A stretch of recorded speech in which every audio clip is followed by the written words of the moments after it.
application review, business review, investment, lifestyle, social politic.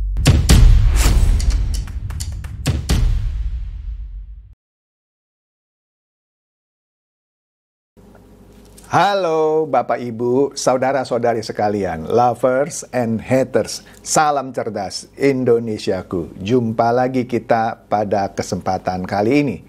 Bagi Anda yang belum subscribe channel saya, silakan subscribe channel saya. Tekan loncengnya agar Anda dapat notifikasi setiap kali saya mengupload video-video saya. Oke, pada kesempatan kali ini saya akan membahas pengumuman nama-nama menteri dan wakil menteri dari Kabinet Merah Putih Prabowo Gibran, ya, yang diumumkan kemarin malam. Ya, nama kabinetnya Kabinet Merah Putih. Wah, ini artinya jelas Pak Prabowo dengan nama kabinetnya yang disebut Merah Putih, itu sudah jelas secara eksplisit menegaskan inilah kabinet yang akan mengakomodasi semua golongan. Apa maksudnya? Nah, nanti ya, sebentar saya bahas. Seperti yang kita ketahui, Pak Prabowo latar belakangnya adalah tentara. Dan sudah menjadi rahasia umum katanya, tentara itu di dalamnya ada tentara merah putih dan tentara hijau. Sudahlah ya, saya nggak usah bahas apa itu tentara hijau, apa itu tentara merah putih. Dulu Pak Prabowo pernah dicurigai sebagai tentara hijau. Tapi dengan penamaan kabinetnya sebagai kabinet merah putih, Pak Prabowo menegaskan dia adalah merah putih, bukan tentara hijau. Oke? Nah, menariknya, di balik nama kabinet merah putih ini, Pak Prabowo ini benar-benar menunjukkan bahwa komposisi menterinya mewakili beberapa maksud saya berbagai golongan lah, ya. Nanti kita lihat juga banyak menteri dan wakil menteri yang wanita. Nah, salah satunya adalah Veronica Tan, mantan istri Ahok. Sebelumnya kan pernah saya tayangkan kan, ya ini konten netizen lah ya, yang mengejek Ahok. Kira-kira begini, kok gua jadi menteri nih, ya walaupun kemarin diumumkan sebagai wakil menteri ya, lu jadi apa ikut Megawati? Kira-kira begitu. Dan juga netizen setelah mendengarkan secara resmi Veronica Tan ini diangkat sebagai Wakil Menteri Pemberdayaan Perempuan dan Perlindungan Anak, wah, beberapa netizen langsung mengolok-olok Ahok. Wah, Ahok ini pasti turun berat badannya 12 kilo. Kenapa? Ahok ini termasuk orang yang waktu itu mendukung Ganjar dan Mahfud MD. Di dalam salah satu video saya sudah pernah saya bahas di mana Ahok menjawab pertanyaan seorang ibu yang agak berusia gitu ya. Di situ dia menjawab bahwa memang Gibran bisa kerja, memang Jokowi bisa kerja, memang Prabowo begini. Sekarang dia mungkin ejekan dari netizen itu ada benarnya gitu ya, bahwa Ahok ini sekarang terahok-ahok katanya ya. Mungkin kesel juga, ya saya nggak tahu lah, ini kan analisa para netizen melihat mantan istrinya yang jadi wakil menterinya Prabowo, sedangkan dia yang menikahi mantan karyawannya atau ajudannya, ya gitu-gitu aja. Oke deh, itu kan urusan si netizen ya. Nah, lanjut nih.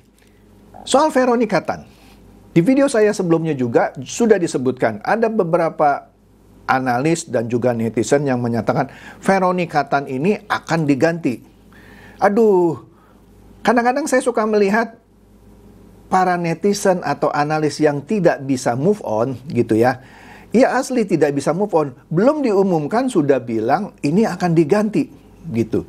Ya, kayak lu lebih tahu dari ini atau pikiran Pak Prabowo memang bocor. Sehingga lu bisa bilang bahwa ini ada calon penggantinya. Veronica Tan. Ya.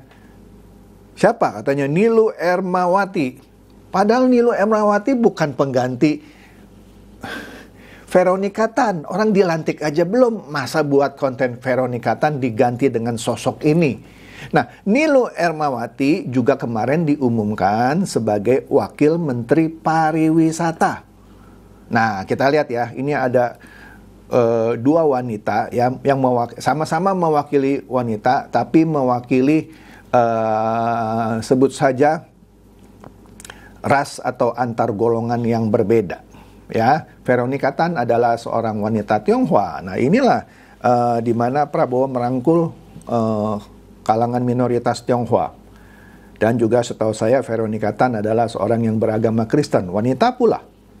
Ya. Jadi triple minoritas, sudah wanita, Tionghoa dan Kristen. Nah, disinilah Prabowo menunjukkan merah putihnya menurut saya loh ya, menurut saya. Kemudian siapa lagi yang menarik di dalam pengumuman wakil menteri? M. Kodari, yang orang sering sebut Mr. Q. Nah, Mr. Q ini sempat diejek oleh beberapa pengamat politik. Ah, lu sering bela-belain Prabowo lu ya. Mana lu jadi menteri nggak? Ternyata kemarin pada pengumuman wakil menteri, Mr. Q ini diumumkan sebagai wakil kepala staf kepresidenan. Dapat dia, ya. Dapat dia, ya. Jadi Mr. Q ini sekarang ya masuklah dalam kabinet merah putihnya Prabowo, ya. Kemudian siapa lagi yang menarik di dalam pengumuman nama-nama menteri itu, yaitu Pak Otto Hasibuan. Pak Otto Hasibuan, ya dia juga mewakili, kalau dari segi agama ya, dia adalah seorang yang beragama Kristen. Ya, ini sekali lagi Prabowo menunjukkan merah putihnya ya. Dia diberikan jabatan sebagai Wakil Menteri Koordinator Bidang Hukum, HAM, Imigrasi, dan Pemasyarakatan. Dia jadi wakilnya Yusril Issa Mahendra. Bagi saya, ini tidak mengherankan. Baik Profesor Yusril Issa Mahendra dan Otto Hasibuan adalah dua ahli hukum yang ketika kampanye maupun ketika menghadapi gugatan dan lain-lain, itu yang paling terdepan lah, ya, membela pasangan Prabowo Gibran, ya, ketika menghadapi gugatan di MK dan segala macam itu, ya.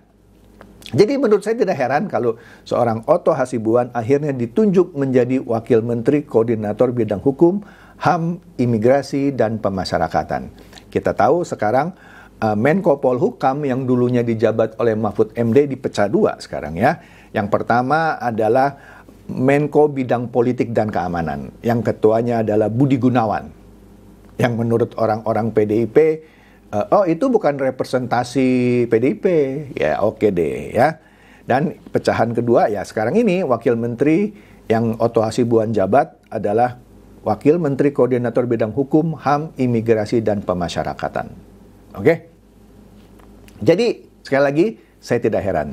Tapi yang mengejutkan buat saya justru ajudannya Pak Prabowo yang orang tahu Mayor Teddy ya. Wah, ini Mayor ya, itu rising star juga, seperti halnya Pak Prabowo. Dia itu lulusan terbaik dari akademi apa gitu namanya ya, yang di Amerika ya, yang melatih para tentara gitu ya. Nah, dia diangkat juga oleh Pak Prabowo menjadi sekretaris kabinet, ya. Nama lengkap Mayor Teddy adalah Teddy Indra Wijaya, ya, menjadi sekretaris kabinet. Saya bisa melihat tepat juga pilihan Pak Prabowo karena Mayor Teddy ini, atau yang kalau nama lengkapnya Teddy Indra Wijaya, orang yang sangat cekatan, orang yang sangat teliti. Ketika Pak Prabowo menyampaikan sesuatu di acara-acara Pak Prabowo yang sering saya ikuti, dia sering mencatat poin-poin yang Pak Prabowo sampaikan, dan juga dia sering mencatat poin-poin yang sebagai pengingat untuk Pak Prabowo, dan itu saya saksikan langsung. Jadi Mayor Teddy adalah seorang yang sangat teliti menurut saya dan cekatan. Saya juga pernah bertemu dengan ibunya, ibu dari Mayor Teddy, yang juga masih energik gitu ya. Nah, dan masih banyak lagi lah ya. Saya tidak bisa mengomentari satu persatu menteri dan wakil menteri.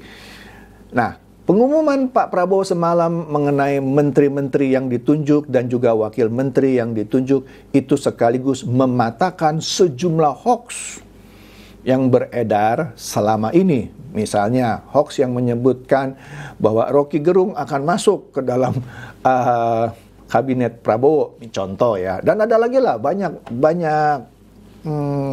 daftar-daftar yang hoaxnya itu luar biasa.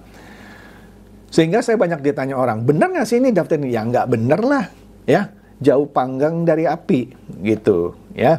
Nah, kemudian kita juga lihat dalam pengumuman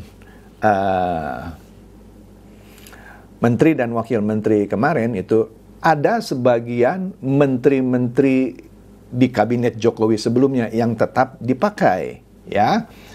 Ya seperti siapa? Misalnya Erlangga Hartarto, kemudian Zulkifli Hasan, Erick Thohir, dan masih ada beberapa lainnya seperti Pak Bahlil juga tetap sebagai Menteri ESDM. Ini juga merepresentasikan keberlanjutan. Dan juga Ibu Sri Mulyani yang sebelumnya digosipkan bertentangan dengan Pak Prabowo, yang tidak suka dengan Prabowo karena Prabowo itu terlalu emosi, begini, dan Pak Prabowo juga tidak akan memakai Sri Mulyani, dan itu terpatahkan. Ternyata Ibu Sri Mulyani yang juga pernah disebut sebagai Menteri Ekonomi terbaik di jajaran dunia, itu merupakan sosok yang tetap diperlukan oleh seorang Prabowo Subianto. Jadi analisa-analisa para politisi, pengamat politik, ya, yang menyatakan ini seperti air dan minyak yang tidak bisa bersatu, kalah tuh, patah gitu ya. Ternyata Prabowo ketika memutuskan sesuatu mempertimbangkan akal sehat, bukan emosi, ya kan? Seperti yang dianalisa oleh para pengamat politik. Tidak mungkin Prabowo mengangkat seorang Sri Mulyani kembali menjadi Menteri Keuangan. Buktinya tetap menjadi Menteri Keuangan. Ya kan? Nah, maka dari itu, inilah sebagai salah satu contoh ya. Sebagai salah satu contoh bahwa analisa-analisa itu boleh saja disebarkan, ditiup ya. Bahkan setelah pengumuman nama-nama menteri dan wakil menteri ini diumumkan, masih saja pengamat-pengamat politik nyinyir gitu ya. Seperti siapa itu? Ray Rangkuti yang semalam saya dengar. Dengan wajah yang agak nyinyir, dia mengkritisi bahwa kabinet Prabowo yang namanya Kabinet Merah Putih ini masih mengakomodasi beberapa menteri dari Jokowi. Bahkan ada juga analisa menyatakan, ini kan sama aja periode ketiganya Jokowi. Pokoknya semuanya masih dikait-kaitkan dengan Jokowi. Ya, bahwa Prabowo adalah bonekanya Jokowi. Ya, jadi kabinetnya yang sekarang sama aja kabinet 3 periodenya Jokowi. Astaga, itu masih nggak bisa move on itu ya orang-orangnya. Masih terus saja ya.